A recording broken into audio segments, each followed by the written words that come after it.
सेवा में महामहिम राज्यपाल महोदय झारखंड। विषय झारखंड में हो रहे मौलिक सामाजिक सांस्कृतिक खनन एवं भाषाई अतिक्रमण से बचाने के साथ साथ झारखंडियों को संरक्षित करने हेतु स्थानीयता नीति नियोजन नीति को खतियान के आधार पर समायोजन को लेकर उचित व आवश्यक पहल करने के संबंध में महोदय, उपरोक्त विषयक सादर पूर्वक कहना है कि राज्य गठन का उद्देश्य ही झारखंड और झारखंडियों को संवैधानिक रूप से संरक्षित करते हुए मौलिक अधिकारों को जनमानस के बीच स्थापित करना एवं परंपरा, सामाजिक संरचना, संस्कृति, पारंपरिक व्यवस्था, लोकगीत, साहित्य, पर्व त्योहार आदि के साथ साथ भाषाई अतिक्रमण से बचाव कर विलुप्त होते जनजातीय एवं क्षेत्रीय भाषाओं को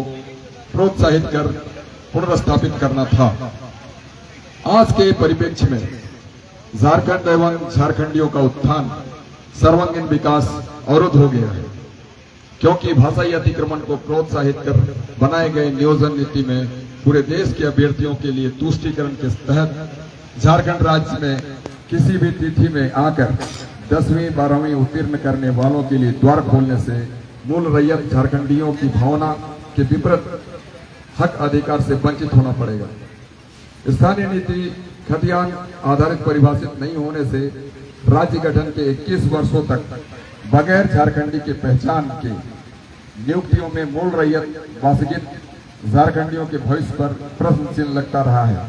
अंतिम सर्वे और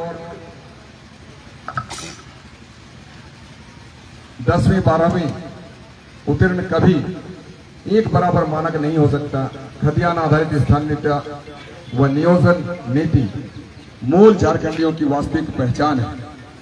खतियान आधारित स्थानीय व नियोजन नीति को निर्धारित किए बगैर वर्तमान में किसी भी प्रकार नियुक्ति झारखंड के मूल रैयत वासगीत के साथ हकमारी है। झारखंडियों का परिचय के आधार खतियान तथा क्षेत्रीय एवं जनजातीय भाषा होना चाहिए। यही जनमत और न्याय संगत है। झारखंडियों की स्पष्ट समझ है कि झारखंड अलग राज्य गठन के उद्देश्यों में भाषा, संस्कृति, परंपरा का संचरण और संवर्धन भी मुख्य तौर पर शामिल रहा है। झारखंडियों की यह मांग अपेक्षित रही है कि सरकार की नीतियों में ऐसा प्रावधान किया जाए कि राज्य एवं जिला स्तर नियुक्तियों में 100% नियुक्ति वैसे लोगों को ही हो जिसका राज्य जिला के अंदर अपने पूर्वजों के नाम, भूमि, वासगीत आदि का उल्लेख पिछले सर्वे रिकॉर्ड ऑफ राइट्स में दर्ज है। अब तक मूलवासियों के पहचान किए बगैर यह तय नहीं हो पाया है कि झारखंडी कौन है। सरकारी नौकरी के साथ साथ लोक कल्याणकारी योजना के लिए 21 वर्षों से बन रहे बजट से यहाँ के मूल रैयत वासगीत लोग लाभान्वित नहीं हो पा रहे हैं। झारखंड के भौगोलिक सीमा में निवास करने वाले वैसे सभी व्यक्ति जिसका स्वयं अथवा पूर्वज के नाम पर सरकार की ओर से जारी कोई दस्तावेज न हो, साथ ही वैसे मूल निवासियों को जो भूमिहीन है उन्हें ग्राम सभा के द्वारा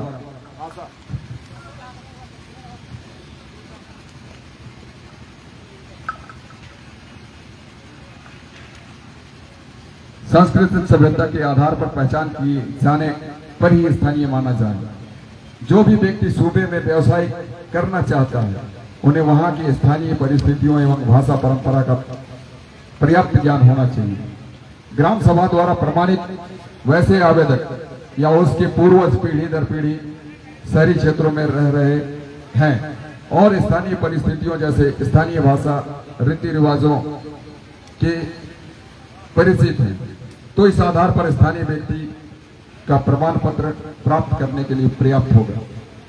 किसी भी राज्य में खतियान आधारित स्थानीयता नीति के आधार पर वहां के मूल निवासियों को रोजगार एवं अन्य लोक कल्याणकारी योजनाओं में प्राथमिकता अनिवार्य रूप में दी जानी चाहिए। राज्य के मूल रैयत वासगीत के पूर्वजों के संस्कृति, परंपरा, भाषा आदि की रक्षा के उपाय इसमें अवश्य होने चाहिए।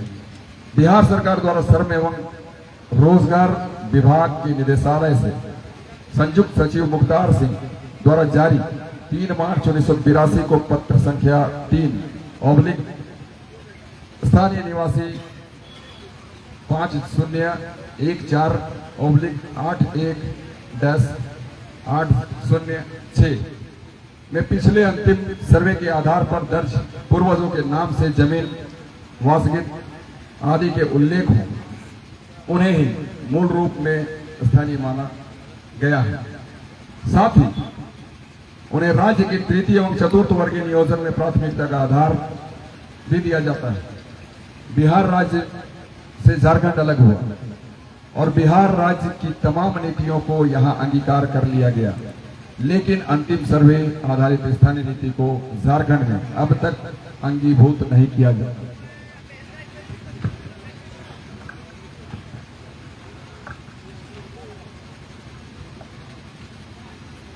झारखंड देश का पहला ऐसा राज्य है जिसके गठन के 21 वर्षों के बाद भी झारखंडी हित में खतियान आधारित स्थानीयता व नियोजन नीति बनाया ही नहीं गया है। झारखंड के मूल रैयत खतियानदारी वासगित आज भी अपने मौलिक एवं संवैधानिक अधिकारों से वंचित है, जिससे वास्तविक मूल झारखंडी समाज के मुख्य धारा से कोसों दूर है और इसके फलस्वरूप हुए सामाजिक, सांस्कृतिक, भाषाई संरचना में अतिक्रमण से झारखंड के मूल स्वरूप प्रभावित होकर मूल झारखंडी अपने माटी झारखंड में ही अल्पसंख्यक बनने की ओर अग्रसर है। झारखंड में हाल के दिनों में संवैधानिक प्रावधानों को तार तार करते हुए वर्तमान सरकार ने जनभावनाओं के विपरीत मौलिक अधिकारों का हनन एवं भाषाई अतिक्रमण को संवैधानिक रूप प्रदान करते हुए नियोजन नीति तय किया गया है, जिससे मूल झारखंडियों में हुए हकमारी से भारी असंतोष और आक्रोश व्याप्त है और वे सड़कों में आंदोलित हैं।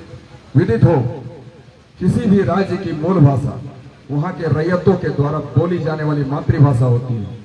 झारखंड में झारखंड के बाहर की भाषा भोजपुरी, मगही, अंगिका, उर्दू और उर्दू को क्षेत्रीय भाषा के रूप में संवैधानिक दर्जा देने के फलस्वरूप यहाँ के मूल रैयतों की मातृभाषा विलुप्त और हाशिए पर जाना 100% तय हो गया है। इस नियमावली के आधार पर प्रवासियों को झारखंड में तुष्टीकरण के तहत आमंत्रित कर तृतीय एवं चतुर्थ वर्गीय नौकरियों में प्राथमिकता के साथ अवसर देकर प्रोत्साहित करने से संवैधानिक प्रावधानों का उल्लंघन हो रहा है। सर्वोच्च न्यायालय के द्वारा जनवरी 2002 को चंडीगढ़ हाउसिंग बोर्ड और अन्य बनाम गुरमीत सिंह ये नंबर 5834/1998 मामले में एक आदेश के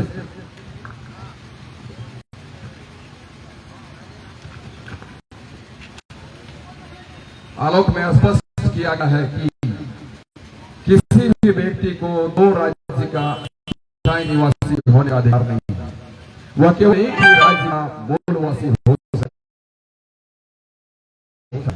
झारखंड में भी बहुत ऐसे लोग हैं कि अपने मूल राज्य से यहाँ आकर रोजी रोजगार के लिए आकर बस गए। उनका संबंध अपने मूल राज्य से अब भी बना हुआ है। ऐसी स्थिति में उन लोगों को झारखंड का मूल निवासी या स्थायी निवासी कैसे माना जा सकता है? देश के 18 राज्यों में खतियान के आधार पर अधिवास परिभाषित किया जाता है। इसी आधार पर ही वहां के मूल निवासियों को राज्य के तृतीय एवं चतुर्थ वर्गों की सरकारी नियुक्ति के अलावा लोक कल्याणकारी योजनाओं का लाभ मिलता है। उन राज्यों में विकास का किरण अंतिम पायदान तक पहुंच चुका है। अतः आपसे विनम्र से अनुरोध है कि उपरोक्त विषय की गंभीरता को देखते हुए नैसर्गिक न्याय के लिए मूल झारखंडियों का हकमारी रोकने के लिए एवं उसके उत्थान से सर्वांगीण विकास के लिए इस पर संज्ञान लेकर खतियान आधारित नियोजन व स्थानीय नीति तय करने के लिए हस्तक्षेप करने की कृपा करें। इसके लिए इसको लेकर हम समस्त झारखंडी जनमानस आपके सदैव आभारी बने रहेंगे। तो ये बातें हमने महामहिम को लिखी है और चूंकि अंचलाधिकारी हमारे सम्मुख उपस्थित हैं, वो हमारी इन बातों को राज्यपाल तक लेकर जाएंगे हमें चाहेंगे, चूंकि आप वहां जा रहे हैं तो आप हमारी बातों को बेहतर तरीके से पहुंचाएं। इसके लिए हम आपको हम सबों की ओर से शुभकामना देते हैं। धन्यवाद।